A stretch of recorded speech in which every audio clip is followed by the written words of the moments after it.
Ils étaient si proches du but, nos chers lions.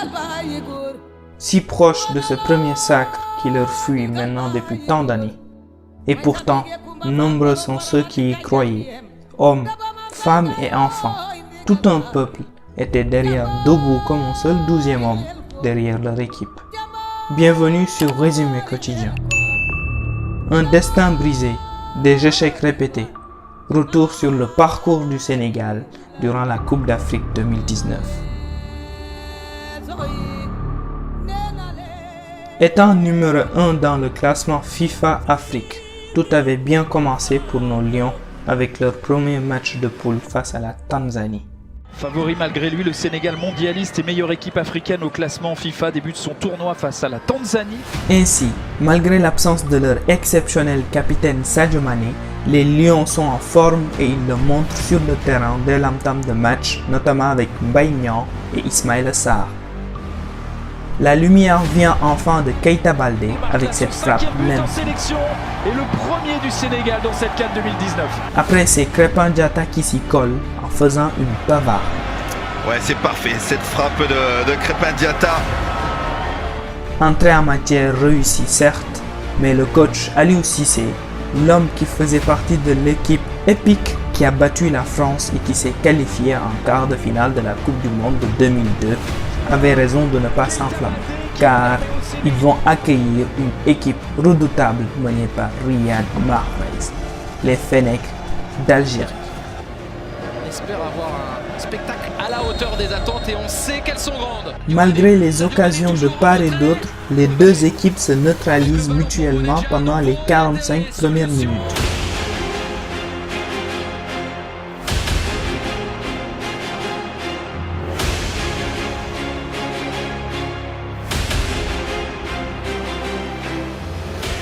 Il va falloir attendre le début de la deuxième période pour voir ce coup de massue sur la tête des Lions. En effet, Belhanda ouvre la marque et le score en restera là, malgré tout leur effort et probablement un penalty non sifflé sur Sadio Mané. Le ralenti va nous aider très certainement à avoir une idée plus précise. Pouvoir nous dire si pour vous c'est oui ou non. Les Lions doivent ainsi assurer leur qualification contre leur adversaire du soir, le Kenya. Ça sera chose faite grâce notamment à un but d'Ismaïla Sarr Frappé ensuite par Ismaïla Sarr et un doublé de Sadio Mané. Pression qui va récupérer ce ballon et qui va s'offrir un face à face. Le ballon glissé. Sadio Mané avait raté son penalty tout à l'heure. Cette fois-ci, il ne tremble pas. Son 17e but en sélection, son 3e dans une CAN. Le Sénégal finit ainsi deuxième de sa poule et se qualifie en huitième de finale. Le Sénégal assure sa place en huitième de finale, confirme son statut. Alors même que des mastodontes comme l'Égypte de Salah et le Maroc de Ziyech se font éliminer, le Sénégal tombe sur une équipe qui a bataillé très dur pour se qualifier. Autant dire que ces derniers ont faim de victoire.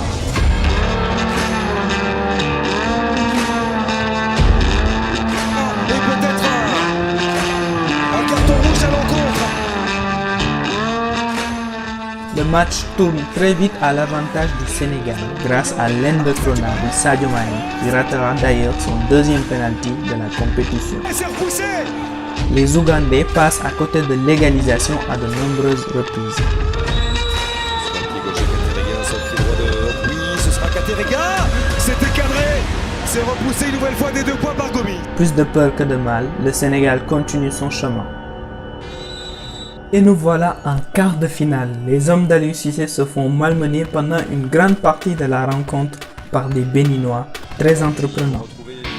Le grand pont pour éliminer Kalidou Koulibaly. Soukou en retrait. Sabali. Alfred Gomis.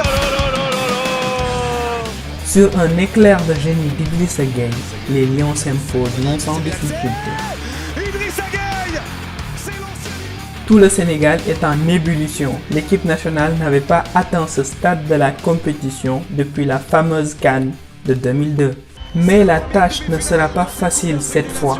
Ils auront en face d'eux les Aigles de Carthage de Tunisie. Personnellement, C'était le match le plus riche en émotions de toute la CAN. Rebondissement sur rebondissement, l'ascenseur émotionnel était au rendez-vous. Un penalty de la Tunisie raté.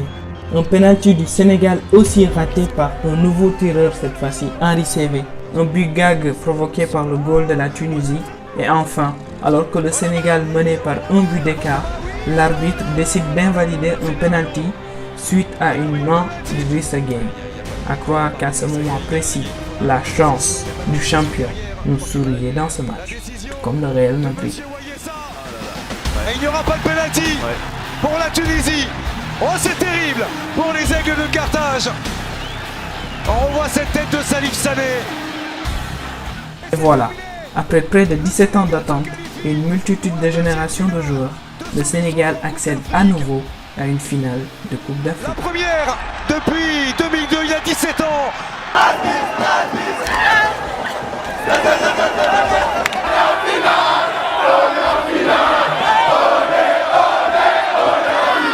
Après ces scènes de liesse populaire, place maintenant à la finale qui a des airs de revanche, car les Lions seront opposés à l'Algérie, qui, rappelons-le, les avait battus lors de la phase de poule 1-0.